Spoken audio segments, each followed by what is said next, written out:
Hungry Trilobyte podcast would like to start by acknowledging these fine conventions. The Hellmouth Con. The Hellmouth Convention is back, and it's hosting a spectacular event in the place of all places, Torrance High School, the shooting location for Buffy the Vampire Slayer. Join us June 15th, 2024 for one day only.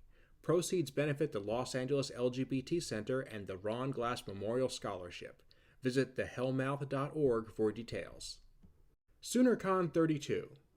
Oklahoma City's longest running premier pop culture convention returns June 21st through 23rd, 2024.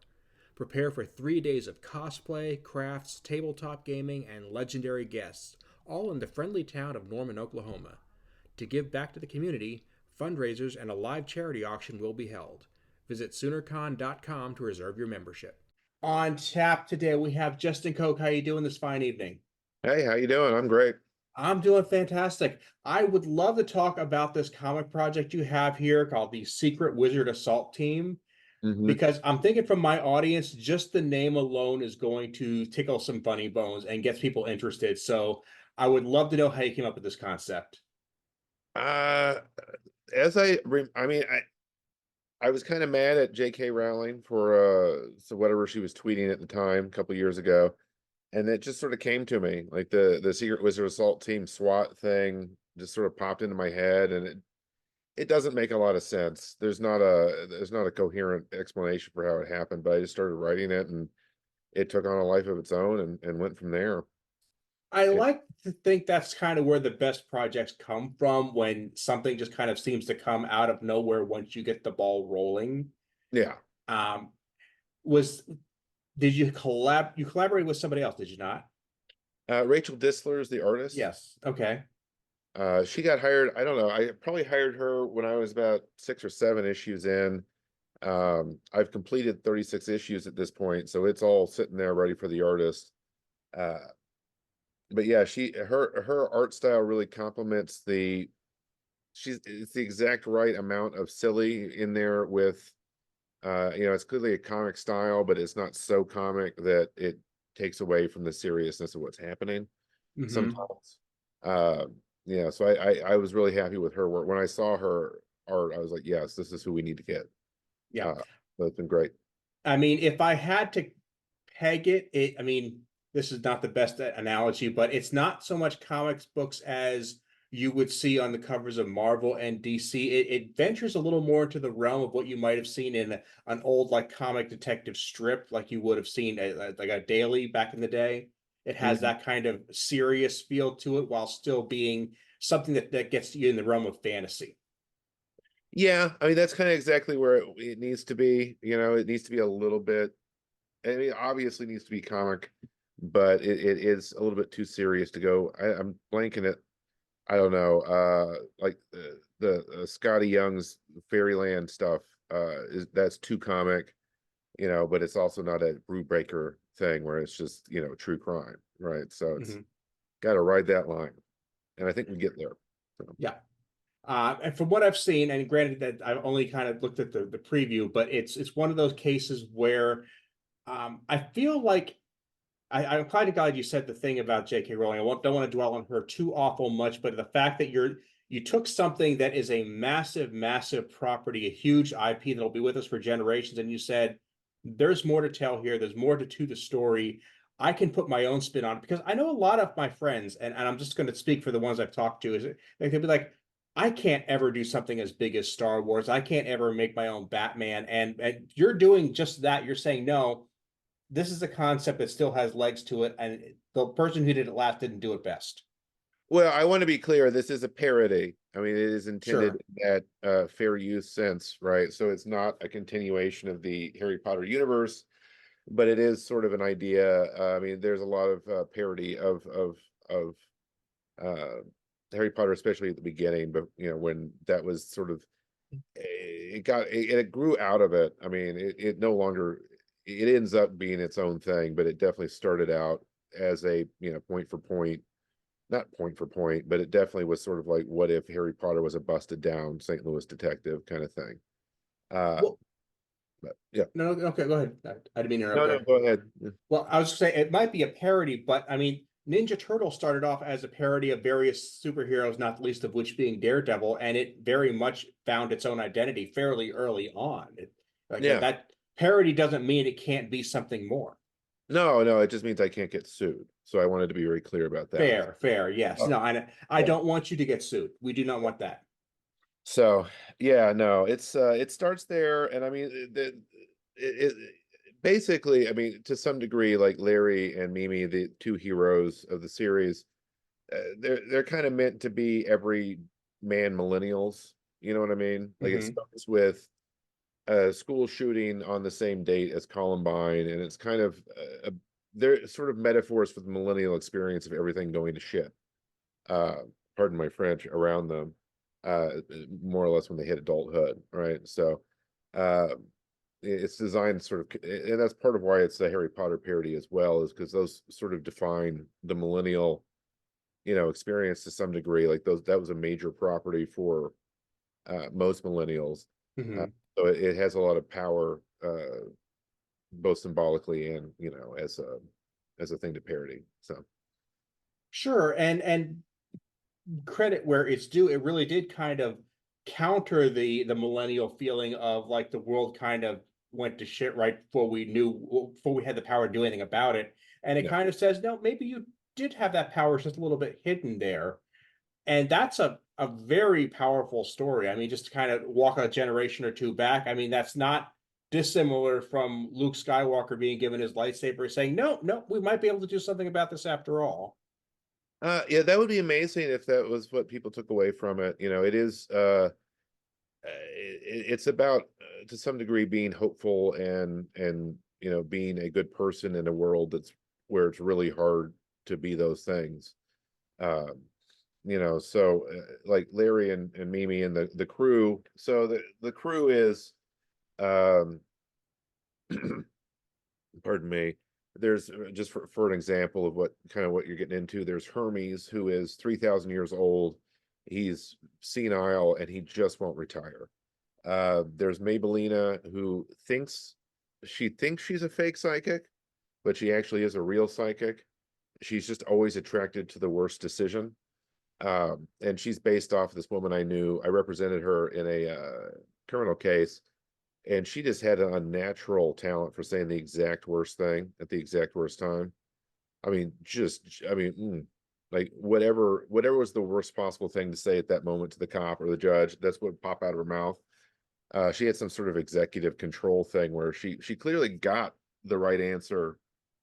I mean, she knew what she shouldn't say. She just didn't have the ability to not say it, and that's kind of the Mhm. difference between, I don't know, a child and an adult in some sense. But anyway, that kind of grew into the concept of Maybellina, who's just a person who continually makes terrible, terrible life decisions, and you use her in that sense, and like uh, if she really likes an idea, you just don't do it. You never let her have her way, because her way is always a terrible, terrible idea. So she's kind of like a reverse canary in the coal mine, right? Uh, Mhm. there's Tiny Tim, who's about this tall, and he's kind of their black bag guy. He actually has a black bag where he can reach in and grab whatever he wants, and so he's kind of like their spy person. So that's it's there's a, I don't know where I was going, but um, there's a We lot were of. just talking about how hope can come from a story like this in a generation that doesn't really have it. Yeah, I mean, I don't want to overplay the how miserable millennials are thing, but it definitely feels like there's a lot of frustration out there just in America in general. Um, that I think, and I was experiencing a lot of frustration and anger when I was writing this, and that kind of shows. And when I get mad, I make jokes. So, you know, Well, the I'm no sociologist, but I'll just throw out there that millennials are we usually get kind of painted as the young generation, but we're like two or three generations off from being the youngest people on the block anymore. yeah, We're kind of in that spot where it's like most of the economic burden is on us, most of the social burden is on us. We're kind of in that point where we're right in the middle of carrying the weight for everybody. And we're not really seeing the light at the end of the tunnel. And I don't want to put everybody in this camp, but I don't think I'm too far off here. that's definitely the general vibe that I pick up when I'm on, online. The general mood is very much a change needs to happen, is the general mood. But uh, SWAT's kind of, I mean, the emotional arc of SWAT is I didn't want to write five jerks being jerks to each other because I feel like that's played out.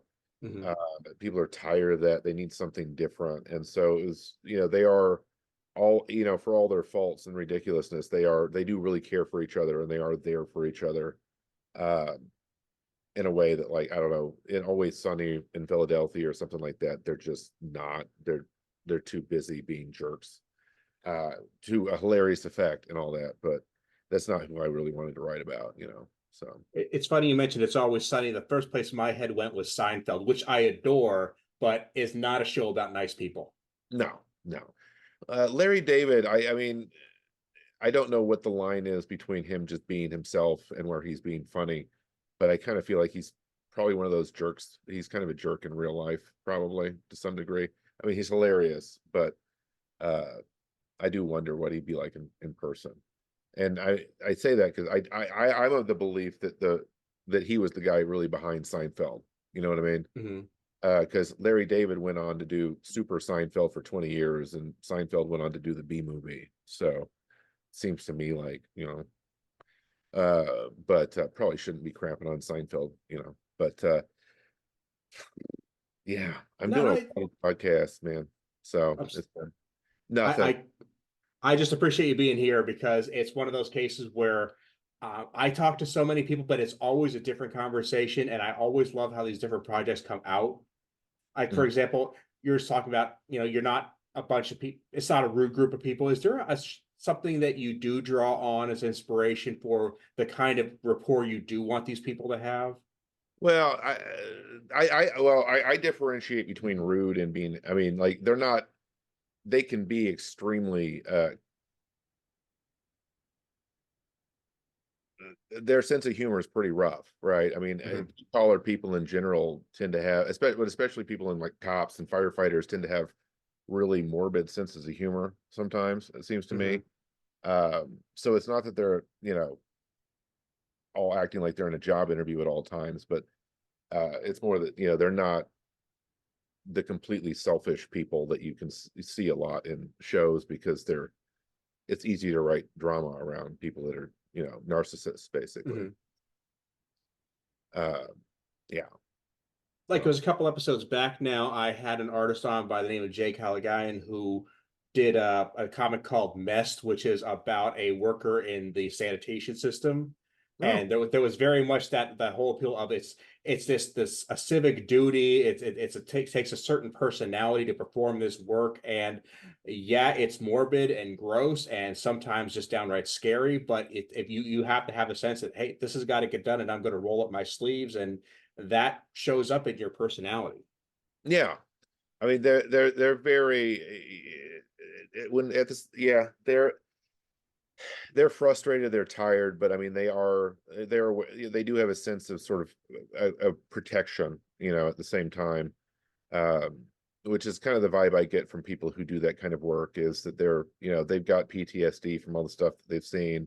I mean, I'm friends with this one lady who's an EMT, and, like, she's dealt with people giving birth in bathrooms at Target, and among many other things that are less, all kinds of fatal car accidents. And she kind of has this grim humor about it. You know what I mean? Like, Mm-hmm. she's traumatized, but she also has to laugh about it. And that's kind of what I was trying to capture with some of the interactions at SWAT, is, people that are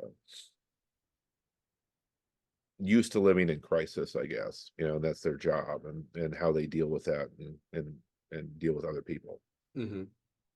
You mentioned PTSD. There is actually, I want to just get this out there into the world. There is this other a side diagnosis called complex PTSD, which is where, unlike one specific incident traumatizing you, it's a combination of many over a period of time, and the end result is almost exactly the same. You just don't really have a way of pinpointing what caused it.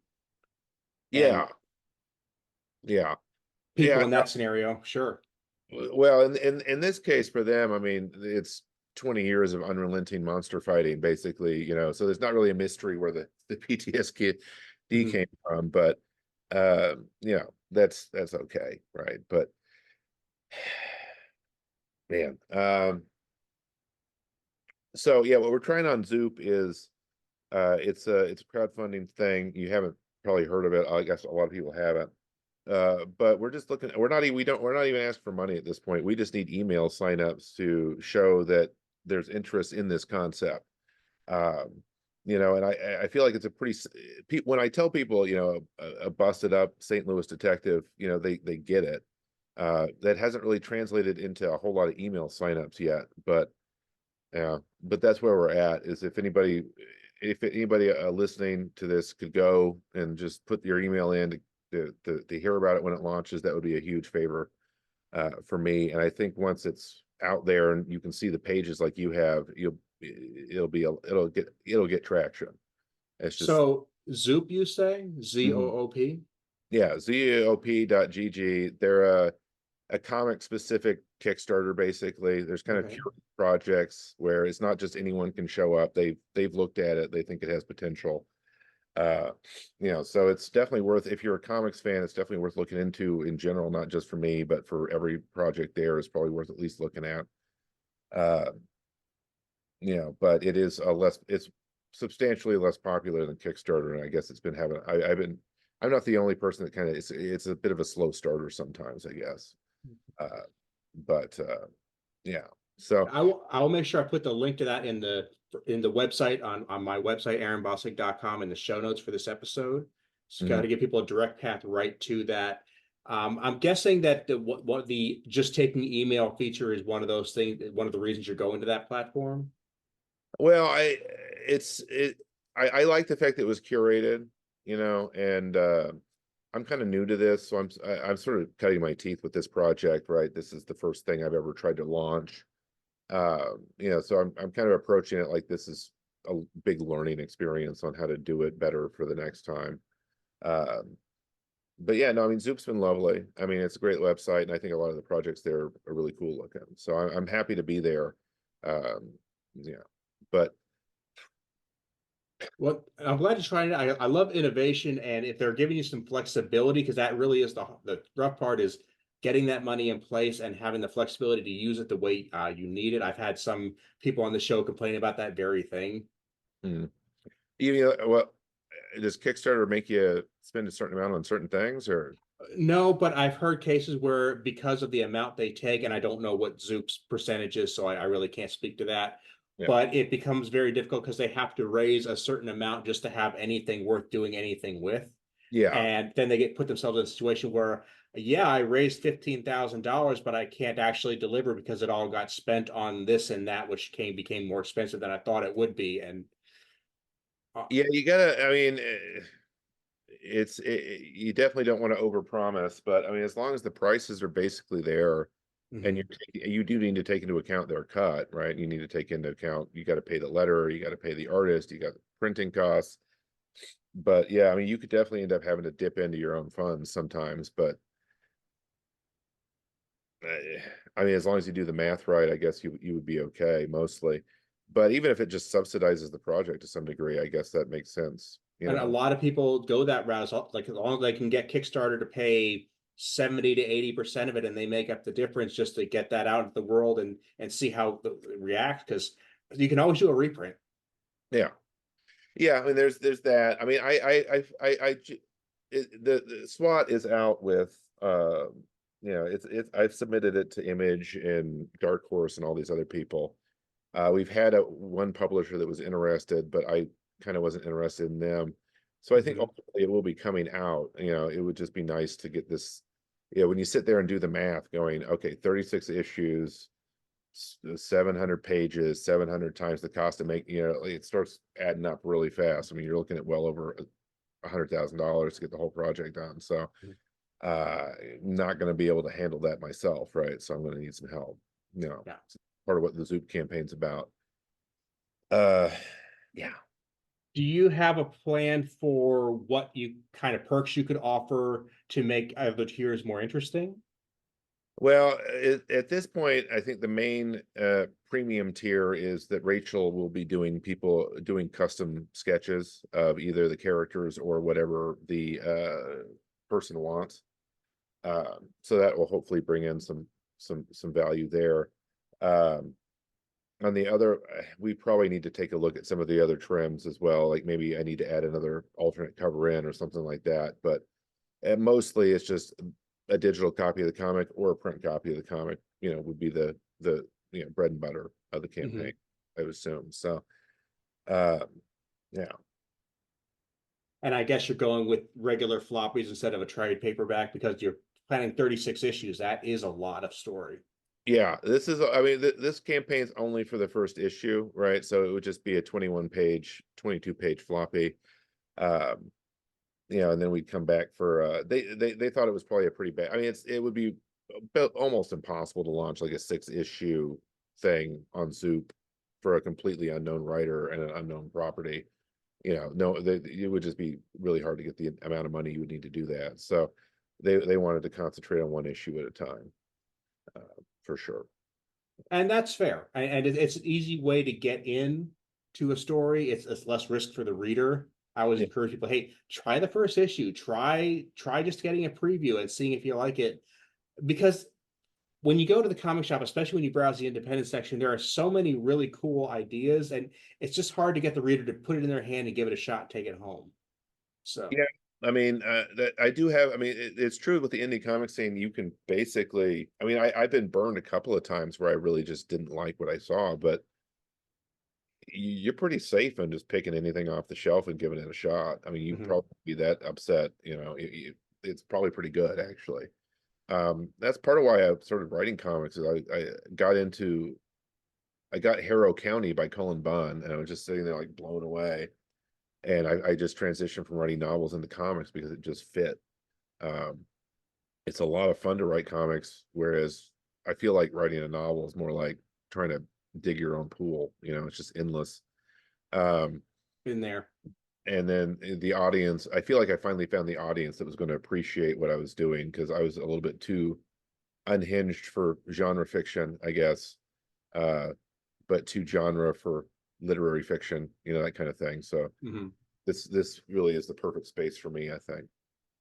That's a really neat way to look at it. And I'm I'm having a hard time wrapping my head around the idea of being too out there for genre fiction because with my friends being big genre fiction guys and gals, it's like they're the most out there group of people I know, and I love them for it. Well, like in Saga, I don't know if you've read Saga, I have but not. it's a lovely series. But that was one of the early ones I was reading, and there's just this race of robot people who have cathode ray TVs for heads. Okay. Doesn't make sense. No one questions it. Mhm. No one feels obligated to explain anything. They're just there, and you run with it.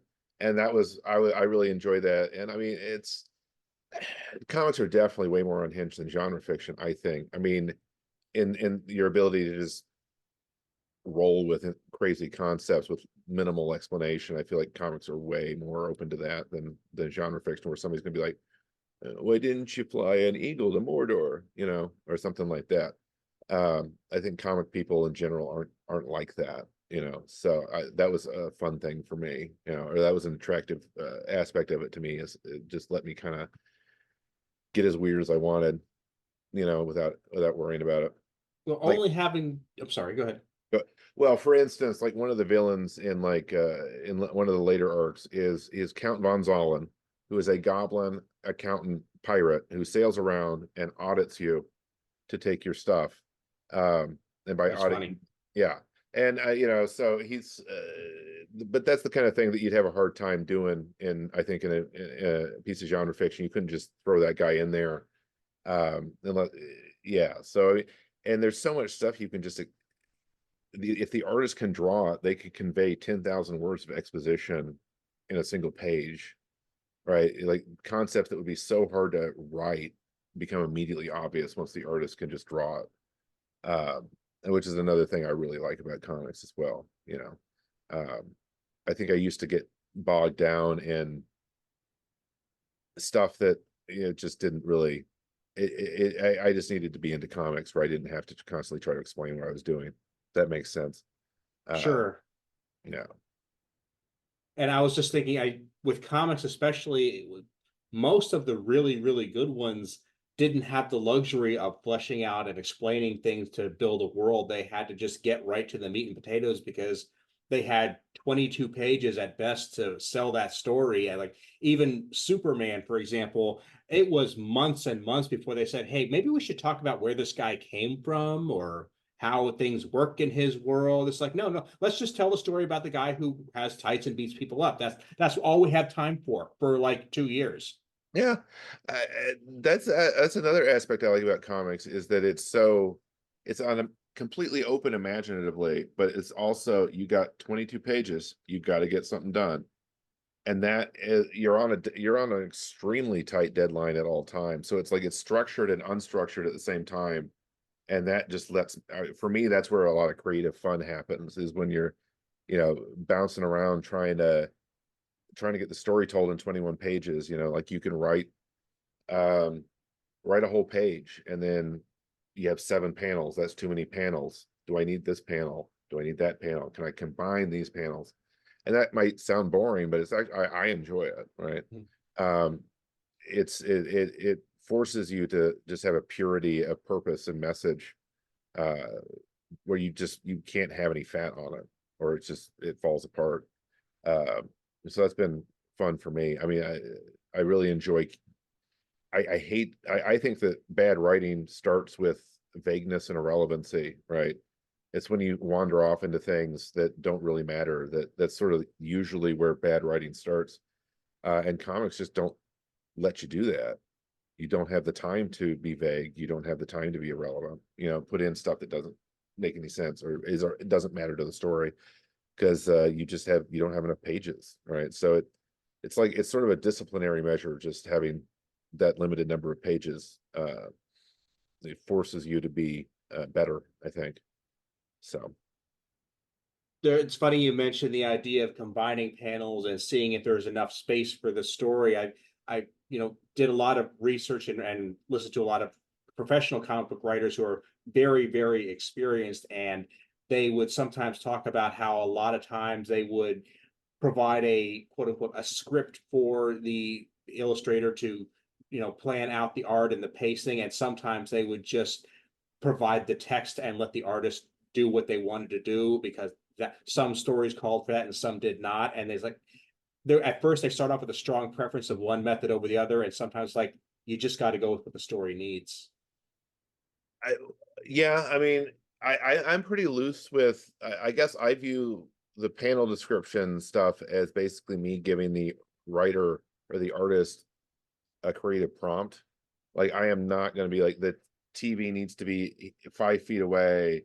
I don't want to micromanage it all. I want to create a mood and tell the writer or the artist what needs to happen in the scene and just let them figure it out visually because that's what they're there for. That's what they're good at. Uh, I think when the writer tries to dictate the art, you end up with something that looks like a Cybertruck. It's just a little bit. You know, I mean, for real, that's Yeah. the visual people. Let them do the art. Um, and it's worked out great for me so far. I mean, well, 2 out of 3 times it's worked out great. That's a pretty good Yeah, batting. I'll take it. Yeah. And that first one was just the first artist I hired for the other project was just I should never have hired him. He just was not, and that's not a knock on him. He just wasn't the right guy for the project. And when their artist isn't the right person for the project, it sucks. So Sure, but it sounds like you have the true spirit of a collaboration now where you're trusting your new artist to completely do what they have to do, and that's it's rare to find that. It's rare to find somebody that you work with that well. yeah, it's hard. I mean, with the artists or anybody you're collaborating with, I guess basically you want what like they do good work, they're on time, and they're fun to work with. If you get all three, stay, right? Like keep them in the stable because that can be hard to get, right? If you're getting 2 out of 3, that's not too bad. A lot of the time you get 1 out of 3 or the awful 0 out of 3, which is when it's a real nightmare. So yeah, I mean like DC Hopkins is doing the lettering for both the projects I have going because the dude is fast and he's reasonable and it's good. It looks awesome. So I just have no reason to try a different letterer, right? So, uh, yeah, I mean, I definitely hope that, I mean, if SWAT takes off, I guess Rachel will have her hands full for about 5 years drawing all this stuff. But after that, we could definitely, I would be happy to work with her again. You know, so I'm looking forward to checking out more of her work as well. yeah, I think her other series is big series is like Night Crawlers, I think. Okay. And Red Tie Bear is her website, redtiebear.com, I think. Uh, Definitely look her up. She's got a lot of great art. And I'll link that in the show notes as well. yeah. So, given that we're right at the beginning of this, where we're just trying to get the information out there and get the information to the potential audience, what's the timeline we're looking at here? Recording this at the end of May 2024. What's the next step after this? Well, we will be launching sometime this summer, I think. We should be able to launch sometime in the next month or two, hopefully. And then once, assuming the campaign's successful, which it should be, I think Rachel could probably turn the art around in a couple of months, right? So you hopefully have the issue in your hand within 4 or 5 months from this point. That would be ideal. But like I said, it's already all written. We already have 6 or 7 pages of it done. So it's not even a full issue left to do. So hopefully it'll be pretty fast. Absolutely. So if Zoop can make that timeline, I'm all for it. Justin, where can people follow this adventure and your adventures on the web? Zoop.gg and then /C/SWAT1. If you just go to Zoop, you'll see it when you scroll down. I'm Justin Koch on Blue Sky, Justin Koch 6161 on Threads and Instagram. If you want to follow there, that'd be great. Those are the main. I'm not that good at social media, mostly because I don't like it very much, but that's where I'm at. And Rachel Distler, she's on Twitter as well. You can check her out as well. I'll make sure I put that all in the show notes. Justin, thank you so much for being here. I'd be glad to have you back anytime, and I will definitely check out this comic. Yeah, please sign up. Yeah.